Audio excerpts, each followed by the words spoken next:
What if the world's most recognizable streaming brand became one of the most uncomfortable stocks to hold on to? That is exactly the situation playing out today, Thursday the 16th of July, 2026. Netflix investors cannot chill, and that is not a clever pun. That is the cold reality of a stock that has been sliding in a way that is rattling confidence across Wall Street and beyond.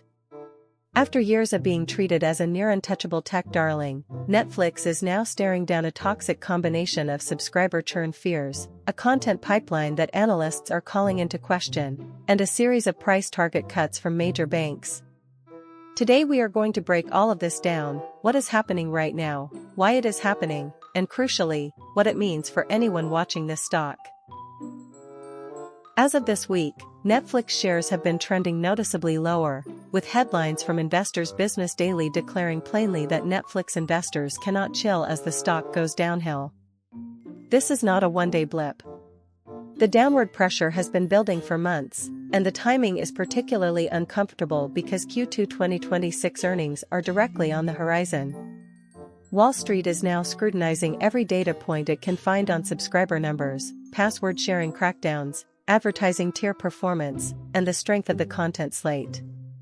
When those factors all come under question simultaneously, institutional investors tend to reduce exposure, and that is precisely what the market is reflecting right now. The stock is caught in that brutal no-man's land where it is too close to earnings to buy on a dip confidently, but the risk of missing a downside surprise is keeping sellers active. The most concrete signal of shifting analyst sentiment came back in March 2026, when Bank of America cut its price target on Netflix from $149 to $125 per share. That 16% reduction in the target was not a minor tweak, it was a meaningful statement of reduced confidence in the near-term trajectory of the business. Bank of America is one of the most closely watched voices on media and entertainment stocks, so when they move their target in that direction, other institutional investors pay attention. Then, through April and into the summer, the stock attempted to recover alongside a broader market rally linked partly to geopolitical developments, but that recovery failed to hold. By mid-July, the concerns that prompted the B of A cut in March have resurfaced with renewed urgency as Q2 earnings loom. This is a pattern investors should recognize. Analyst target cuts often foreshadow a more prolonged period of pressure, especially when the underlying concerns, like subscriber growth and content spend, have not been structurally resolved. Let us get specific about the two concerns that Yahoo Finance highlighted just yesterday, on the 15th of July, 2026, as Wall Street's primary worries heading into Q2 results. First, subscriber churn. After Netflix's aggressive password-sharing crackdown drove a surge in new paid memberships in 2023 and 2024, the question now is whether those gains are sustainable or whether a meaningful proportion of those subscribers are quietly canceling. Retention in a cost-of-living environment where households are reassessing every monthly subscription is genuinely difficult to maintain. Second, the content pipeline. Netflix has built its entire investment case around the idea that it has a deep, consistent library of originals that keep subscribers engaged. If analysts start to perceive gaps in the release schedule, fewer tentpole shows, delays to anticipated titles, or a run of underperforming originals, the justification for the premium valuation weakens significantly. Both of these concerns compound each other. Churn rises when there is nothing compelling to watch, and nothing compelling to watch is precisely what a thin content pipeline delivers. Netflix is not suffering in isolation. When the world's leading subscription streaming service shows signs of strain, it sends a signal across the entire media and entertainment sector.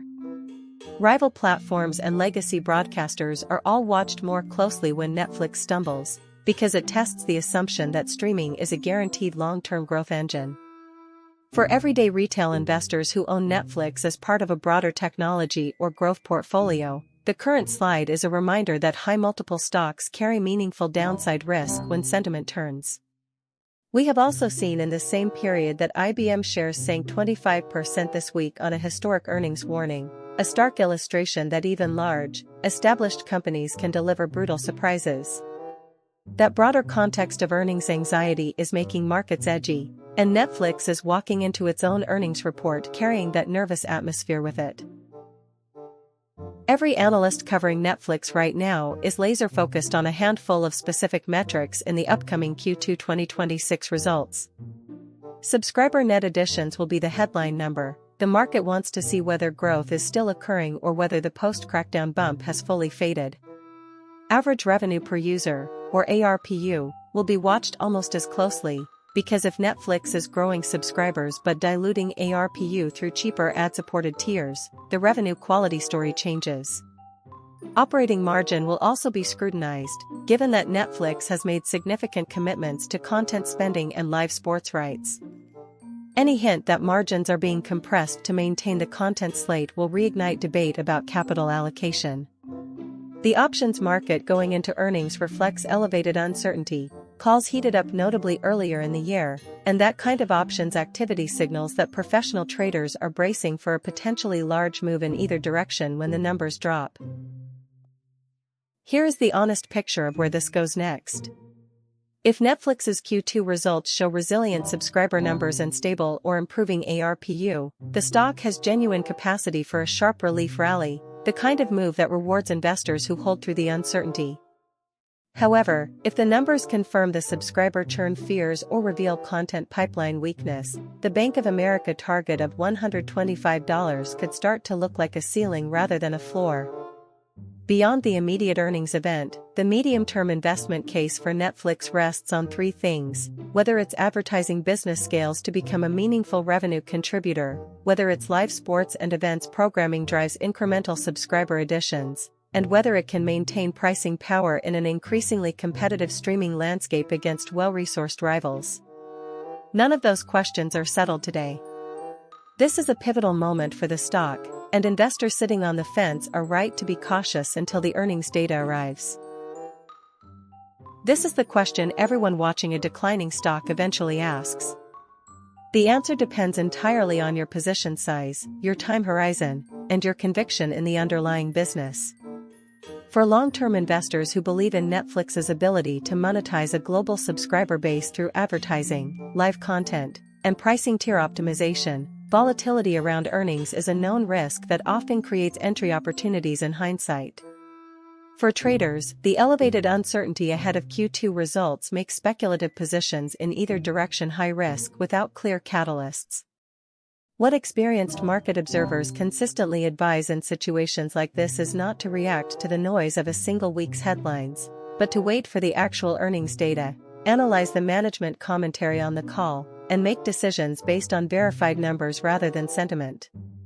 The worst outcomes in investing tend to happen when emotion, fear during a slide, greed during a rally, overrides analysis. Here is the single most important thing to take away from everything we have covered today.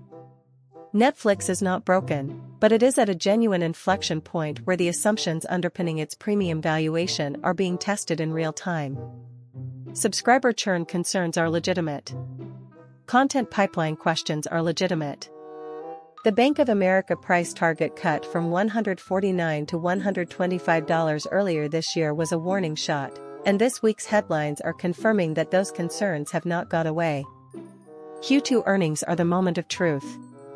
Whatever the results reveal, they will set the tone for Netflix's stock through the rest of 2026. If you hold Netflix, know what you own, understand the risk, and make sure your position size reflects the current level of uncertainty. And if you are watching from the sidelines, keep watching, because earnings season has a way of creating clarity where there was only noise.